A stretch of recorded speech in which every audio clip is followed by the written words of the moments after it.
नमस्कार, आप देख रहे हैं हिंदी खबर। मैं हूं आपके साथ सौम्या मिश्रा। आज के स्पेशल शो में हम बात करेंगे पति पत्नी और वो की टूटते रिश्तों की डोर की। जी हां, सोनम और राजा रघुवंशी की कहानी क्या सामने आई? ऐसा लगने लगा कि जैसे कि यूपी के हर शहर की ये कहानी हो गई है। ऐसे ही 6 खबरों को लेकर हम आए हैं जिसमें कॉमन फैक्टर वो है, शादी के कुछ दिन बीत भी नहीं पाते हैं कि पत्नी अपने पति से अलग हो जाती है, पत्नी अपने प्रेमी के साथ निकल जाती है।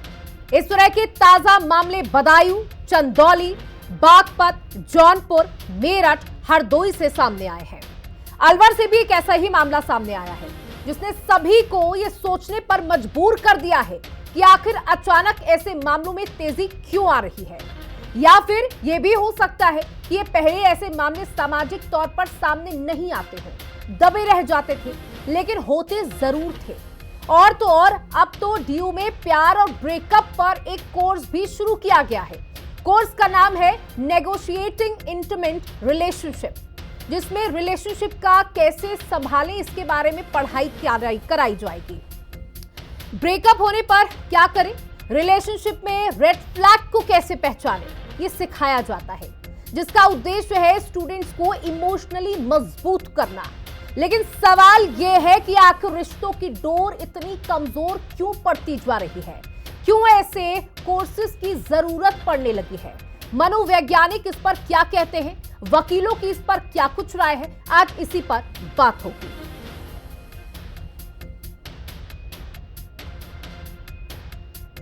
तो बता दें कि लगातार इस तरीके के मामले बढ़ते जा रहे हैं और उत्तर प्रदेश से तो ऐसे मामलों की बाढ़ सी आ गई है। बता दें कि पति पत्नी और वो टूटते रिश्तों की जो डोर है उस पर आज हम बात करने वाले हैं। पहला मामला बदायूं से सामने आया, जहां शादी के 1.5 महीने बाद प्रेमी के साथ पत्नी फरार हो गई। घर वालों को नशा देकर नकदी लेकर भाग गई। पत्नी की बेवफाई, मानसिक दबाव से पति की मौत हो गई। 22 अप्रैल 2025 को उसकी शादी हुई थी। दूसरा मामला चंदौली से आपको बता दें, जहां पति के साथ चाट खाने गए युवती प्रेमी के साथ भाग निकली। 4 जून को शादी हुई, 14 को प्रेमी के साथ फरार हो गई। शादी के सिर्फ 10 साल बाद प्रेमी के साथ फरार हो गई। बता दें कि इसका प्रेम प्रसंग 10 सालों से चल रहा था। पति की शिकायत पर प्रेमी के साथ मिली पत्नी, पंचायत ने पत्नी को प्रेमी के साथ रहने की अनुमति दे दी। थाने में पति ने बोला कि शुक्र हूं कि मैं जिंदा हूं।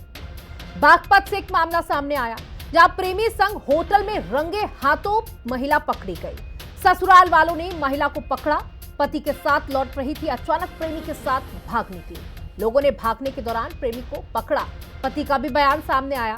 विरोध करने पर पत्नी ने जान से मारने की धमकी दी और कहा, पति ये फिर उसके बाद डर के कहता है कि ये लोग मेरी हत्या करवाना चाहते हैं। एक और मामला जौनपुर से सामने आया, जहां युवक ने प्रेमी से खुद ही शादी करा दी अपनी पत्नी की। पत्नी का शादी के पहले से प्रेम प्रसंग था। पत्नी ने जहर खाकर जान देने की धमकी दी थी। 2023 में दोनों की शादी हुई थी। अब नया मामला मेरठ से आया, जहां पत्नी ने प्रेमी के साथ मिलकर पति की हत्या कर दी। पति की हत्या कर प्रेमी के साथ मनाली गई। मनाली में प्रेमी के साथ घूमी फिरी, उसके बाद सोशल मीडिया पर पोस्ट किया। मुस्कान ने पति को मारकर नीले ड्रम में डाल दिया। शव को टुकड़े टुकड़े कर नीले ड्रम में भर दिया। ये मामला सुर्खियां बटोरा और लोग चुकते में आ गए कि कैसे कोई ऐसे कर सकता है। उसके बाद एक और मामला सामने आया हरदोई से, जहां प्रेमी से मिलने पहुंची पत्नी, प्रेमी के परिवार वालों ने पति को जानकारी दी। पति ने गुस्से में पत्नी की नाक काट दी। पत्नी ने ससुराल वालों पर धमकी देने का आरोप भी लगाया। एक और मामला इंदौर से सामने आया, जिसकी चर्चा हर किसी की जुबान पर है। सोनम शादी के बाद हनीमून के लिए शिलांग गई। राजा रघुवंशी को सोनम ने मौत के घाट उतरवाया। प्रेमी राज के साथ मिलकर वारदात को अंजाम दिया। राज ने 3 दोस्तों के साथ राजा का मर्डर कर दिया। अलवर से मामला सामने आया, जहां पत्नी ने प्रेमी से पति की हत्या कराई। हत्या के लिए 2 लाख की सुपारी दी। गला घोटकर कारोबारी पति की हत्या कर दी। 9 साल के बेटे की गवाही से पूरा खुलासा हुआ। और अब बता दें कि डीयू में, दिल्ली यूनिवर्सिटी में प्यार और ब्रेकअप को लेकर एक कोर्स शुरू किया गया है। कोर्स की शुरुआत हुई है और इसका नाम है नेगोशिएटिंग इंटीमेट रिलेशनशिप। 2023-2026 सत्र से ये शुरू हुआ है। अब इसी पर आज हम बात करेंगे। हमारे साथ हमारे तमाम मेहमान भी जुड़ चुके हैं। हमारे साथ बरखा त्रेहन, अध्यक्ष पुरुष आयोग एनजीओ जुड़ चुकी हैं। उनसे बातचीत करेंगे। साथ ही हमारे साथ डॉक्टर VN यादव जुड़ चुके हैं, मनोवैज्ञानिक हैं। साथ ही साथ एडवोकेट विशाल नागर जुड़ चुके हैं। सबसे पहले मैं बरखा जी आपके पास आना चाहूंगी। देखिए, हमने तमाम मामलों का जिक्र किया जो इस समय उत्तर प्रदेश में, तो ये मामले बहुत तेजी के साथ बढ़ रहे हैं क्योंकि आप पुरुष आयोग NGO चला रही हैं और ऐसे तमाम मामलों से रोज रूबरू हो रही हैं। सोसाइटी में क्या हो रहा है, कुछ मामलों का भी आप जिक्र करें। देखिए, सबसे पहले तो हमें ये समझना चाहिए कि क्राइम हैज नो जेंडर। जब अपराध पुरुषों के अगेंस्ट हो रहा हो, उन्हें मारा काटा जा रहा हो, चाहे नीले ड्रम में काट के पीस डाले जा रहे हो, चाहे हनीमून पे ले जाके मर्डर कराया जा रहा हो, चाहे औरैया में 15 दिन की शादी के अंदर मुंह दिखाए कि 2.5 लाख की रकम लेकर के हस्बैंड की मर्डर करवाया, हायर किए गए कॉन्ट्रैक्ट किलर्स, चाहे कॉफी में जहर दे करके, चाहे सांप से डसवा करके, अनेकों केसेस ऐसा लग रहा है मानो बाढ़ आ रखी है। घर घर में ये केसेस है। पहले भी होते थे केसेस, कोई नए नहीं है। एनसीआरबी का डेटा कहता है कि 4 गुना आत्महत्याएं हैं। आत्महत्याएं और हत्याएं मिला लीजिए तो पता नहीं कितना आंकड़ा और बढ़ जाता है जी। तो लेकिन हमने कभी समझा ही नहीं, मर्द का दर्द हमने कभी सुना ही नहीं। और जो मैंने बोला क्राइम हैज नो जेंडर, लेकिन हमने कभी क्रिमिनल वुमन को, महिला जिसने क्राइम किया, उसे दंडित ही नहीं किया। आप देखिए, झड़ी सी लगी हुई है क्योंकि इन सबको पता है कि हम विक्टिम कार्ड खेलेंगे, हम वुमन कार्ड खेलेंगे। अगर हमें अरेस्ट कर भी लिया गया तो जो हमारे मंत्री हैं वो कहते हैं महिलाओं को तो 7 खून माफ। शबनम को आज तक फांसी नहीं हुई, जिसने एक ही परिवार के 7 लोगों को मौत की घाट उतारा था। तो हमारे देश में सिर्फ पुरुषों के लिए हैंग द रेपिस्ट कहा जाता है, चाहे उनका गुनाह प्रूव हो ना हो उससे पहले। लेकिन यहाँ कैंडल मार्च भी नहीं होता जब नीले ड्रम में भर दिए जाते हैं, या कहीं पे सड़क पे काट दिए जाते हैं, या हनीमून पे ले जाके काट दिए जाते हैं। या वैसे ही जब श्रद्धा मर्डर केस आया था तो दिल्ली के पांडव नगर में एक हस्बैंड को 35 टुकड़े में काट दिए गए थे और उसकी बॉडी को फ्रिज में रखा था, बिल्कुल उसी तरीके से। लेकिन श्रद्धा के बारे में हम सब लोग बहुत चिंतित थे, लेकिन वो हस्बैंड के बारे में तो किसी ने आपको बताया नहीं, मीडिया ने भी नहीं बताया, पुलिस वालों ने भी नहीं बताया, किसी ने नहीं बताया, तो आपको पता भी नहीं है, ना ही आप उसके लिए आवाज उठाओगे। दुर्भाग्यपूर्ण ये है कि बेटी बचाओ बेटी पढ़ाओ तो बहुत अच्छी चीज थी, लेकिन क्या बेटा मरवा दे? बेटे की भी तो समाज में उतनी ही जरूरत है जितनी बेटियों की। तो जिस तरीके से पुरुष काटे जा रहे हैं, अब हम सबको एकजुट होकर के उनके लिए आवाज उठानी चाहिए। मैं तो चाहूंगी कि ये आवाज इतनी ऊंची हो जाए, या इसकी आवाज की गूंज इतनी हो कि हमारे कानून मंत्री जो सो रहे हैं, जो घोर निद्रा में है, जिनको मैंने तो सालों साल 10 साल से भी ज्यादा हो गया चारों कानून मंत्रियों से मुलाकात करी, चाहे वो गौड़ा साहब हो, चाहे किरण रिजिजू साहब हो, चाहे रविशंकर हो, चाहे मेघवाल जी हो, चारों से अनेकों, एक मुलाकात नहीं अनेकों मुलाकातें करके उनको ग्राउंड रियलिटी के बारे में बताया था। बिल्कुल बिल्कुल बरखा जी, देखिए इस तरीके के जो मामले हैं वो बड़े सवाल खड़े कर रहे हैं कि सोसाइटी में क्या कुछ चल रहा है। हमारे साथ अधिवक्ता विशाल नागर जी भी जुड़े हुए हैं, उनसे भी बातचीत कर लेते हैं।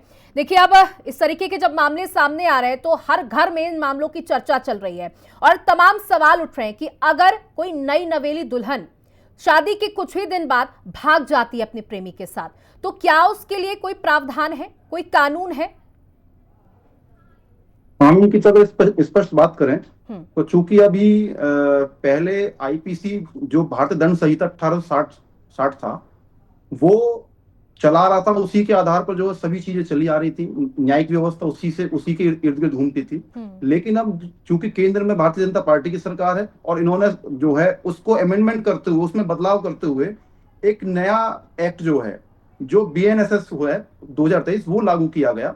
तो आईपीसी की अगर बात करें तो इस संबंध में कि जो विवाहित महिला है या विवाहित पुरुष है, उसके जीवन काल में यदि कोई महिला या कोई पति उनके जीवन काल में रहते हुए किसी अन्य व्यक्ति से शादी करता है, अन्य महिला से शादी करता है, तो उस संबंध में 494 आईपीसी था, जो कि अब बदल करके 82 जो सेक्शन 82 BNSS हो गया है। लेकिन उस संबंध में मेरा मानना ये है कि कहीं ना कहीं जो ये धाराएं हैं, हम उन धाराओं का महिला के प्रति हम शिकायत करके आप उनके उनके खिलाफ जो है अगेंस्ट लीगल प्रोसीडिंग करा सकते हैं, लेकिन इन सब का कोई फायदा नहीं। ये सारी चीजें सामाजिक चेतना के आधार पर हैं। जब तक आपके जो है जन चेतना नहीं होगी, पारिवारिक सामाजिक चेतना नहीं होगी, तब तक ये चीजें चलती रहेंगी।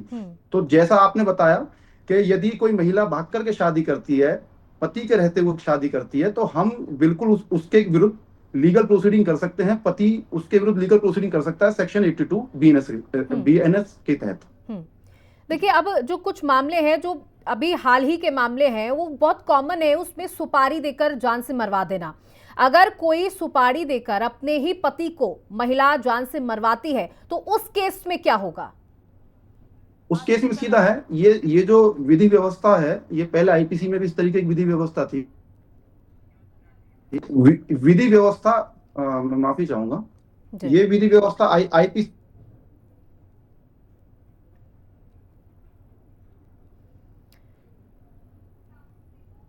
तो हम एक बार फिर से जुड़ने की कोशिश करें। जी विशाल जी, कंप्लीट करें, आपका फ्रेम है।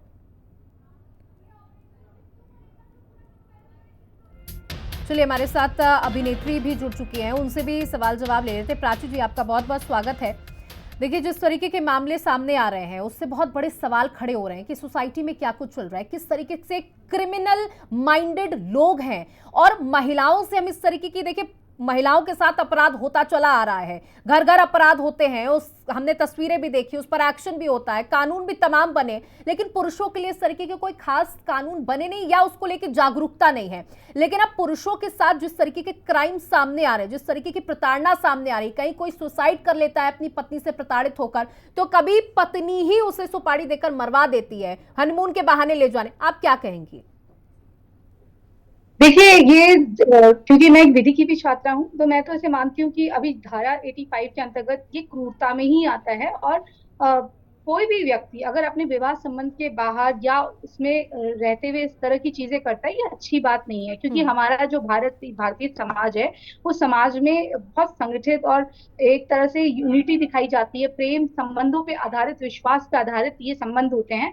अगर कोई भी नवविवाहित व्यक्ति, पति या पत्नी, एक दूसरे के साथ किसी तरह की क्रूरता करते हैं, तो धारा बीएनएस की धारा 2023 के अंतर्गत वो 85 धारा में ही आता है, ये क्रूरता में ही आता है। लेकिन अगर मैं एक निजी परिप्रेक्ष्य में बात करूं, तो मुझे लगता है कि देखिए, इस तरह से समाज जो गिर रहा है, इसको हमारे बड़े बूढ़ों ने ही बैठ के, क्योंकि जो हमारा समाज है, जब शादियां होती हैं, वो एक दो व्यक्तियों की बात नहीं होती है।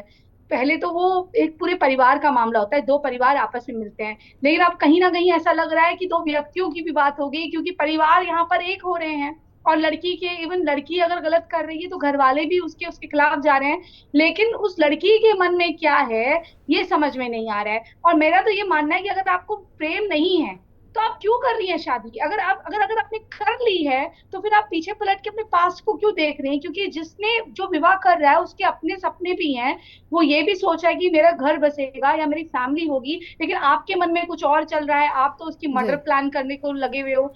एक माँ ने अपना बच्चा 9 महीने अपनी कोख में रखा है, और आप उनका पूरा परिवार उसको। प्राची, क्या इसे आप इस तरीके से भी देखती है? क्योंकि जब हमारे घरों में बात होती है, तो कहते हैं कि समाज से डरो, कि 4 लोग क्या कहेंगे। लेकिन अब आज की जनरेशन को उन 4 लोगों की कोई खास परवाह नहीं है। उनका कहना है कि जो हमारी मर्जी करेगी वो ही हम करेंगे, वो 4 लोग हमें क्या खाने को देते हैं।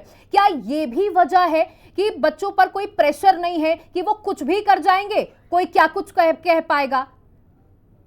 ये आपने देखा होगा, एक रील कल्चर आ गया है। शादी के कई कई चीजें ऐसी जो बेडरूम के अंदर होती थी, वो हर चीज बोल्डनेस के नाम पे वो सारी चीजें दिखाई जा रही हैं। आप वो देख रहे होंगे। तो यही जो एक एटीट्यूड है ना, कि मुझे क्या, मेरा क्या, ये मुझे क्या या मेरा क्या, अगर मेरा इससे कुछ नहीं बनता है, तो मुझे इसके साथ नहीं रहना है। मतलब जैसे पहले होता था कि इंग्लिश में कहावत है ना, बीट $1 और beat sun and moon, I will be with you. मतलब चाहे कुछ हो जाए, गर्मी हो बरसात हो, मैं तुम्हारे साथ हर कदम में साथ चलूंगी।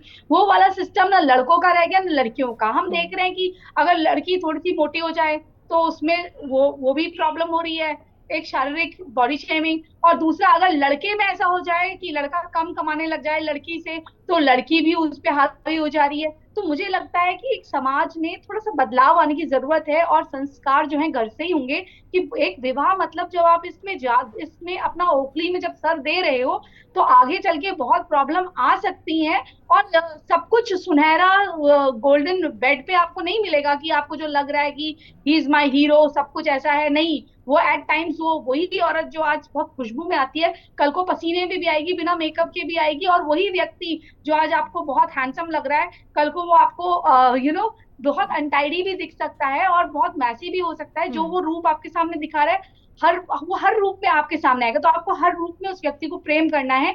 ये एक्सेप्टेंस दोनों की ओर से होनी चाहिए। अगर दोनों, क्योंकि विवाह में एक पत्नी है, एक पति है, अगर पति खराब है तो पत्नी को प्रॉब्लम है, पत्नी खराब है तो पति को। लेकिन एक दूसरे को मार देना, ये तो मुझे बिल्कुल समझ में नहीं आ रहा है कि ये कौन सा सॉल्यूशन है। मारने के बाद कोई कानून से बच तो सकता है नहीं, आज नहीं कल पकड़े जाओगे। तो अपनी लाइफ जिसको तुम बेटर करने के लिए दूसरे को मार रहे हो, तो क्या किसी की जिंदगी उजाड़ कर कोई अपनी दुनिया बसा सकता है? देखिए, जब ये सोनम का मामला सामने आया या मुस्कान का भी मामला सामने आया, जो उन दोनों ही प्रेमी हैं, उन दोनों के प्रेमियों का कंपैरिजन उन दोनों के पतियों से किया गया, तो अब कहीं ना कहीं सोशल मीडिया पर भी ये बात उठाई गई कि भाई अगर दोनों का कंपैरिजन किया जाए तो फाइनेंशियली पति ज्यादा स्ट्रांग थे, अगर बात की जाए उनके शक्ल सूरत की तो वो पति भी ज्यादा बेटर थे। तो महिलाओं को क्या हो रहा है, उन्हें किस तरीके के जीवन साथी की दरकार है, वो किस तरीके के जीवन साथी को ढूंढ रही है? आई एम सॉरी टू से मिस एंकर, मुझे लग रहा है कि थोड़ा छपरी आइडियोलॉजी ज्यादा पसंद आ रही है लोगों को।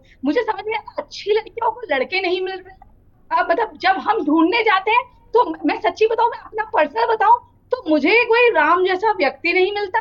और अगर मैं और देखती हूँ जो अच्छे सीधे साधे लड़के हैं, उन्हें महादुष्ट लड़कियां मिल रही हैं। तो जिनको घर बसाने नहीं है, जिनको घर बसाने उनको लड़के नहीं मिलते। देखिए, ड्रग पीने वाला, नशा करने वाला, जिसके बाल तक ढंग के नहीं बने हैं, ऐसा लग रहा है कहीं कहीं से वो पता नहीं कहाँ गुफाओं से निकल कर आ रहे हैं। मैं संत समाज के लिए नहीं बोल रही, संत समाज तो बहुत पूजनीय है। वो ऐसा लगता है कि 4 दिन से नहाया नहीं है, सदियों से नहाया नहीं है। ऐसा व्यक्ति पता नहीं कैसे पसंद आता है। उसका पति खूबसूरत सुंदर व्यक्ति, जिससे तो चलिए इसी मेंटालिटी को लेकर एक सवाल कर लेते हैं। हमारे साथ डॉक्टर वीएल यादव जी भी जुड़ चुके हैं, मनोवैज्ञानिक हैं, उनसे सवाल जवाब कर लेते हैं।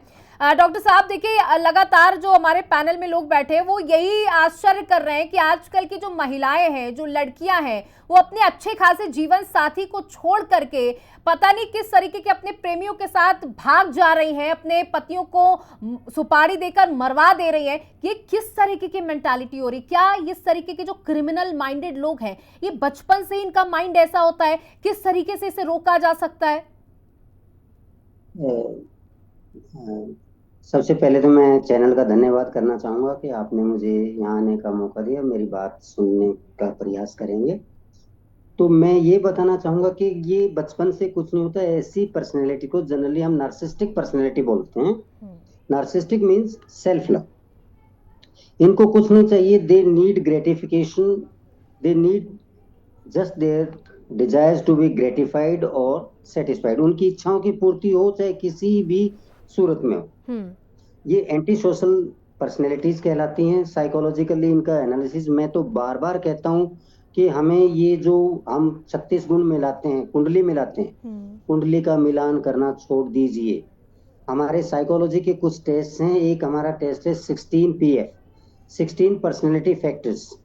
अगर हम उन गुणों को, उन 16 फैक्टर्स को यदि हम मिलाएंगे, तो मैं एज ए साइकोलॉजिस्ट इस प्लेटफॉर्म, इस चैनल के माध्यम से मैं ये कहना चाहूंगा कि मैं शादी के स्थायित्व की कुछ गारंटी जरूर दे सकता हूं। सर देखिए, 16 फैक्टर्स तो हम नहीं सुन सकते, इतना तो समय नहीं है, लेकिन मैं चाहूंगी आप 2-3 ऐसे फैक्टर्स जरूर बताएं। हमें कुंडली की तरफ नहीं जाके हमें उनके व्यक्तित्व का मिलान करना चाहिए, न कि कुंडली के अनुसार गुणों का मिलान करना चाहिए। हमें साइकोलॉजिकल टेस्ट पहले जरूर करवाना चाहिए, बायोलॉजिकल टेस्ट जरूर करने चाहिए, ब्लड टेस्ट जरूर करना चाहिए, अगर हम इस तरह की घटनाओं को रोकना चाहें। आजकल के लड़के और लड़कियों में कोई अंतर नहीं है। लड़कियों को जो कानून के अधिकार हैं वो शायद कुछ अधिक हैं, जिसके कारण एक्सप्लॉयटेशन मेल्स का होता है। और शादी के लिए जो पहले था वो परिवारों का मिलान करते थे, ये 7 पीढ़ियों का होता था। आजकल 2 व्यक्तियों का मिलान करते हैं। नौकरी हो, सुंदरता हो, नहीं, पारिवारिक मिलान होना चाहिए। क्या ये परिवार ये लड़की इस परिवार की है, उस परिवार में फिट हो सकती है कि नहीं, अच्छे से एडजस्टमेंट इज वेरी इंपॉर्टेंट। जो खानदानी परिवार के बच्चे होंगे वो सही परिवार में उसी के अगर अनुसार का परिवार होगा तो वो वहाँ अच्छे से एडजस्ट हो जाएंगे। आजकल डॉक्टर साहब क्या ऐसा भी है कि बहुत ज्यादा छूट दे देना, सिर्फ लड़कियों की बात नहीं हो रही यहाँ पर, लड़का और लड़की दोनों की बात हो रही, क्या एक्स्ट्रा फ्रीडम भी ये सारे केसेस को बाहर ला रही है, मतलब बहुत ज्यादा प्रोत्साहन दे रही है कि एक्स्ट्रा फ्रीडम होना घातक हो रहा है? माँ बाप, आजकल के माँ बाप लड़के और लड़कियों में अंतर नहीं करते, जहां तक मेरा समझ है। ये पुराना था जो लड़कियों को और लड़कों में अंतर करते थे, और उसके लिए वो अंतर भी सिर्फ फीमेल ही करती थी, माँ करती थी, ननद करती थी या सास करती थी, पति, जेठ, ससुर, ये कोई उनमें डिस्क्रिमिनेट नहीं करते, भेदभाव नहीं करते थे। तो अगर आज ये डिस्क्रिमिनेशन है, लड़कियां इस स्तर पे आई हैं, तो उसका कारण ये है कि हम जो पहले लड़कियों को दबा, किसी को भी आप दबा के रखोगे, वीमेन लिबरलाइजेशन के नाम पे जो ये खुली छूट दी गई है, ये गलत है। हम जेंडर न्यूट्रलिटी की बात करें, जो कि बहुत आज के दिन के लिए बहुत इंपॉर्टेंट है। हम बॉडी शेमिंग ना करें, ये लड़का ऐसे, जैसे अभी मैं आपके चैनल में सुन रहा था कि वो इतना सुंदर, नो, देखिए personality is not something that is outside, it is inside also. सुकरात बहुत क्रूप था, but he was a great philosopher. तो हमें वो जो अंदर की ब्यूटी है, the beauty that resides inside, वो भी हमें जरूर देखना चाहिए। That is why I am saying कि हमें व्यक्तित्व का मिलान करना चाहिए, न कि बाह्य सुंदरता या कितना कमाई है, घर कैसे है। पहले जो शादियां होती थी वो नाई और ब्राह्मण लोग कराते थे, उनको पता था कि ये बच्चा इस परिवार में एडजस्ट हो सकता है। आजकल वो नहीं, आजकल कोई रिश्तेदार भी नहीं, या तो हम ये मैट्रिमोनियल साइट्स हैं या हम अपने आप। कुल मिलाकर डॉक्टर साहब मतलब पूरे सिस्टम में कहीं ना कहीं लैक आ रहा है, जिसकी वजह से इस तरीके के केसेस हमें देखने को मिल रहे हैं। बिल्कुल, बरखा जी भी लगातार जुड़ी हुई है, जो पुरुष आयोग एनजीओ चला रही हैं। देखिए आपने तीनों लोगों की बातें सुनी, आप क्या कहेंगे? 1 मिनट में अपनी बात को रखें। एक तरफा महिला सशक्तिकरण जो है वो परिवार तोड़ रहा है, परिवार टूटेंगे तो समाज टूटेगा, समाज टूटेगा तो देश टूटेगा। जाग जाओ, जाग जाओ, बहुत देर हो चुकी है ऑलरेडी। और अब एक ऐसा समाज बनाए जिसमें परिवार एकजुट हो, और ये महिलाएं जो भी क्रिमिनल माइंडेड है, इन्हें जल्द से जल्द फांसी की सजा दी जाए। मैंने मुस्कान के लिए भी, और दोनों के, मेरठ गई थी मुस्कान की फांसी की मांग करने के लिए, और अभी इंदौर से आ रही हूँ। मैंने इंदौर में भी जाकर खुद वहां पे थी, और 13वीं पे मैं वहां पे प्रेजेंट थी राजा भैया की, और मैंने मुस्कान को फांसी हो ये आवाज वहां से गुहार लगाई है। लेकिन फास्ट ट्रैक कोर्ट की लंबी लंबी बातें करते हैं, जल्द से जल्द ऐसे केसेस फास्ट ट्रैक कोर्ट में, और एक नजीर पेश करनी चाहिए कि जो ऐसी महिलाएं हैं जो अपने पतियों को काट रही हैं, या इवन मैं तो बहुत बार ये भी बोल चुकी हूँ, ओयर रूम में जो भी महिलाएं जाती हैं, अब शादीशुदा हैं या दूसरी भी हैं, वो सेक्स करने ही तो जाती, हनुमान चालीसा तो पढ़ने नहीं जाती। तो फिर लड़का रेपिस्ट क्यों है, या लड़का कसूरवार अकेले कैसे हो सकता है? जब मजे तो दोनों ने लूटे हैं, तो दोनों का बराबरी का, अगर वो गुनाह है तो बराबरी का है, अगर मजे लिए हैं तो भी वो बराबरी के लिए लिए। लेकिन हमेशा जेल भेजे जाते हैं सिर्फ रेप मात्र कहने पे। सजा है तो उसमें भी जेंडर डिस्क्रिमिनेशन नहीं होना चाहिए। आप चारों का हमारे साथ जुड़ने के लिए, अपनी अपनी बात रखने के लिए बहुत बहुत शुक्रिया। समय हमें इतना ही इजाजत देता है। तो देखिए, हिंदी खबर की आज इस खास पेशकश में हमारा यही मकसद था कि हम लोगों को जागरूक कर सके और समझा सके कि अपने बच्चों को किस तरीके से आपको अपब्रिंगिंग देनी है। हालांकि आप ये हमसे बेहतर समझते हैं, लेकिन जिस तरीके से हमारे मनोवैज्ञानिक भी जुड़े थे और उन्होंने साफ तौर पर कहा कि कुंडली मिलाने से बेहतर है आप व्यक्तित्व को मिलाएं। ये समझें कि क्या वो व्यक्ति आपके परिवार में एडजस्ट कर सकता है, आपके बच्चे के साथ एडजस्ट कर सकता है। और इसी के साथ इस खास पेशकश में इतना ही। बन रहेगा हिंदी खबर के साथ।